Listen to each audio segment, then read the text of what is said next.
이렇게 생겼어요. 그래서 요거 카포 잡는 방법은 가장 이제 여자분들은 좀 손님이 약하기 때문에 잡기가 힘든데 이렇게 잡는 게 좋아요. 이런 식으로 네 손가락으로 이 끝부분, 이 부분을 이렇게 잡아서 이 부분으로 6줄을 다 눌러주는 거거든요. 그래서 이렇게 꽉 눌러주셔야 돼요. 이렇게 꽉 눌러주면 이렇게 막혀있던 부분 이렇게 눌러주면 이렇게 벌어지죠. 이렇게 돼 있던 거를 이 네 손으로 꽉 이렇게 눌러주면 이렇게 벌어집니다. 벌어지는 걸로 먼저 시간에 제가 반음 조율하는 거 설명했었죠. 저 반음 조율을 한 상태로는 반음을 줄을 낮춰놨기 때문에 이 프렛 하나가 한 칸이 반음이라고 그랬었죠. 기타에서는.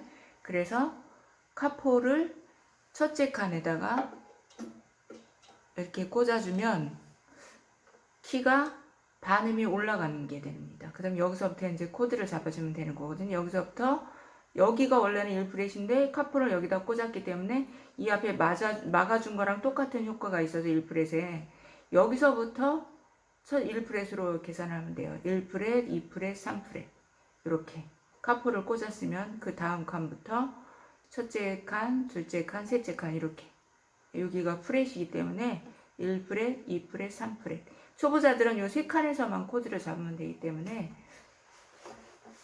그렇게 생각을 하시면 됩니다. 그래서 카포를 잡았을 때는 음이 한 칸에 반음씩 올라간다는 거 이렇게 이해를 하시면 돼요. 그래서 여기서 뭐 예를 들어서 A 코드를 잡았다. 그럼 A 코드 제대로 잡은 거예요. 그 다음에 한 칸이 더 올라가면 반음이 올라간 거예요. 그러면 이 상태에서 우리가 A 코드를 잡아도 이거는 A 샵을 잡은 거하고 똑같거든요. 그리고 다시 한 칸을 더 올리면 한 키가 올라간 거죠. 한 키가 올라가서 여기서 A 코드를 잡으면 실제로는 A가 아니고 B 키가 되는 거죠. B. A에서 한 키가 올라갔기 때문에 한 칸이 반음씩 올라가니까 A에서 B는 두 칸 올라가면 B가 되죠. B, C는 반음이기 때문에 B에서 C에서 도로 넘어가는 구간은 반음이기 때문에 한 칸만 올라가면 되겠죠. 네, 이렇게. 그러면 A 코드를 잡았지만 C 코드를 잡은 거하고 똑같아요. 네, C 코드 소리가 나는 거예요. 이렇게 음 조정을 할 때 굉장히 유용해요. 카포가. 이런 식으로 음이 올라가는 거 느껴지시나요? 그 다음 다시 한번 또 요번에는 D키로 옮겨볼까요? 예, 두 칸 왔죠? C에서 두 칸 왔으니까 이렇게 잡으면 음이 올라갔죠?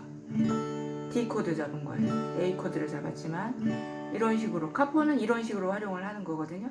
그래서 이렇게 우리가 연주할 때 그 음을 조금 더 코드를 쉽게 잡기도 하고 쉽게 바꿔서 이렇게 잡기도 하고 원곡하고 맞출 때 이런 카포를 활용을 해가지고 키 조정을 하면은 굉장히 쉽습니다. 이런 식으로. 그래서 카포는 필수로 알고 계시는 게 좋아요. 갖고 계시는 게.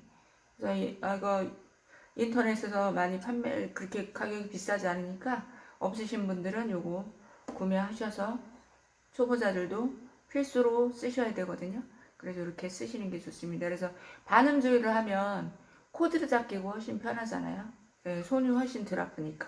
그렇게 반음 정도 기타 줄을 조금 더 느슨하게 풀어놓은 상태에서 첫째 칸에다가 이 카포를 이렇게 꽂아놓고 원키 조율 하신 분은 뭐 첫째 칸에다 굳이 카포를 꽂을 필요 없는데 반음이 올라가니까 그렇지만 반음을 내려서 조율하신 분들은 이렇게 첫째 칸에다가 카포를 꽂고 그 다음부터 이렇게 기타를 연주를 하시면 훨씬 더 카포를 꽂은 상태면 카포가 그만큼 기타 줄을 눌러주니까 손도 훨씬 덜 아파요.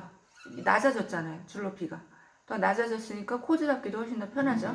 네, 이렇게 코드 잡기도 훨씬 편하기 때문에 카포가 굉장히 활용도가 높아요. 초보자들한테는. 그래서 처음부터 카포를 쓰시면서 반음 조율하고 카포를 활용을 해서 기타 연습을 하시는 거를 저는 권장을 하거든요. 예, 그렇게 하시면 훨씬 더 여러분들이 예, 활용도가 좋을 거예요. 기타 연습하기도 좋고 손도 훨씬 덜 아프고 예, 이렇게. 그래서 이번 시간에는 카포를 어떻게 쓰면 되는지, 카포를 어떻게 활용하는 건지 예, 그 부분에 대해서 한번 설명을 드려봤습니다. 이 부분 이렇게 길게 까맣게 이렇게 되어 있는 부분, 예, 이 부분으로 6줄을 다 눌러주는 거예요. 이렇게. 이거는 기타 뒷부분 받쳐주는 거고, 그래서 여기서 이렇게 잡을 때는 이렇게 꽉 눌러주셔야 돼요. 이렇게. 이 상태에서 이렇게 내 손으로 다 감싸지고, 이 스프링 부분 있는 부분을 내 손으로 다 감싸지고 꽉 이렇게 누르시면 이게 벌어지거든요. 그러면 이 상태에서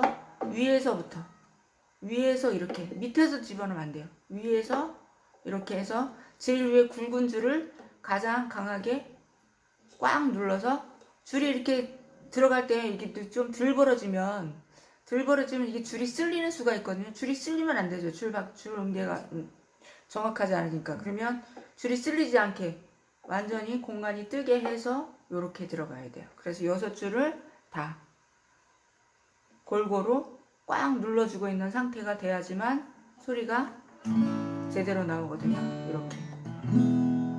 이렇게 해서 소리가 제대로 나올 수 있도록 기타 줄이 뭐 이렇게 끌리면 안 되고, 그리고 뺄 때도 그대로 그 선 그대로 이 상태로 해서 꽉 눌러서 그대로 잡아 빼주면 되죠. 이 상태로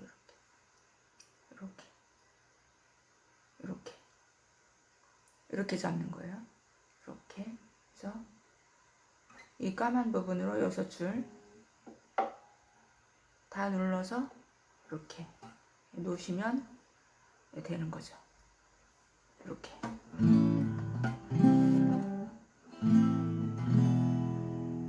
이렇게 하고, 그 다음부터 코드를 여기서부터 첫째 칸이라고 생각하고 둘째 칸, 셋째 칸 이렇게 하고, 카포 있는 그 다음 칸부터 이렇게 하셔서 이렇게 연주를 하시면 됩니다. 네, 이번 시간에는 카포 활용법에 대해서 알아봤습니다. 도움이 되셨다면 구독, 좋아요 부탁드립니다. 감사합니다.